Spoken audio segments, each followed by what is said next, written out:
कि जो औरतें लोगों को अपनी 5 चीजें दिखाती हैं, वो जल्द क्यों मर जाती हैं? वो जल्द इस दुनिया से रुखसत क्यों हो जाती हैं? जो औरतें अपनी 5 चीजें गैर महरम मर्दों को दिखाती हैं, वो दुनिया के सामने जलील क्यों हो जाती हैं? उन पर अल्लाह का अजाब क्यों पड़ता है?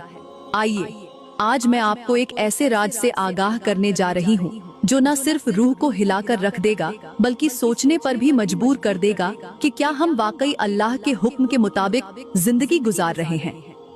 वो औरत जो अपनी 5 चीजें लोगों को दिखाती है, वो समझती है कि वो खुद को खूबसूरत बना रही है, मगर हकीकत ये है कि वो हर लम्हा, हर दिन अपनी जिंदगी के लम्हों को खत्म कर रही होती है।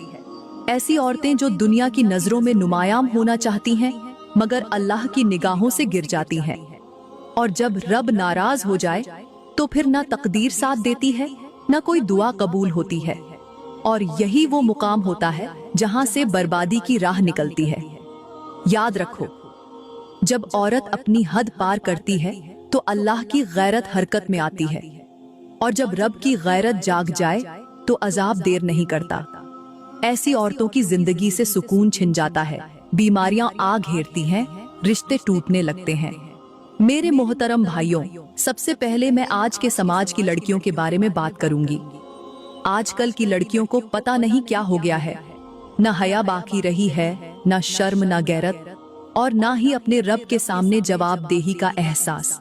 ऐसा लगता है जैसे उनकी आंखों पर शोहरत का पर्दा पड़ चुका है, जैसे सोशल मीडिया के फॉलोअर्स ने उनकी अक्ल छीन ली हो, जैसे दुनिया की वाहवाही सुनकर वो अपने रब की नाराजगी को भूल चुकी हो।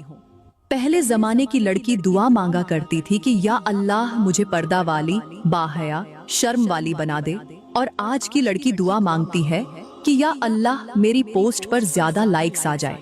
पहले जमाने में लड़की अगर दरवाजे के बाहर निकलती थी तो आसमान का फरिश्ता उसके कदमों को सलाम करता था, और आज की लड़की जब घर से बाहर निकलती है तो हर नाम हरम की नजरें उस पर तीर बनकर बरसती हैं, मगर वो समझती है कि वो खूबसूरत लग रही है।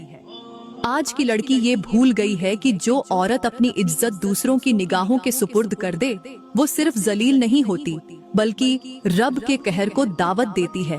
अफसोस, आज की लड़की को शर्म नहीं आती जब वो जिस्म की नुमाइश को फैशन कहती है, जब वो हया की चादर को बोझ समझती है, जब वो अपनी जीनत को नुमाइश का जरिया बना लेती है। मेरे भाइयों, जिस कौम की बेटियों की जबान से शर्म और पर्दा का लफ्ज मिट जाए, समझ लो उस कौम पर जवाल आने वाला है। और यही वो रास्ता है जो इन लड़कियों को वक्त से पहले कब्र के दहाने तक ले जाता है।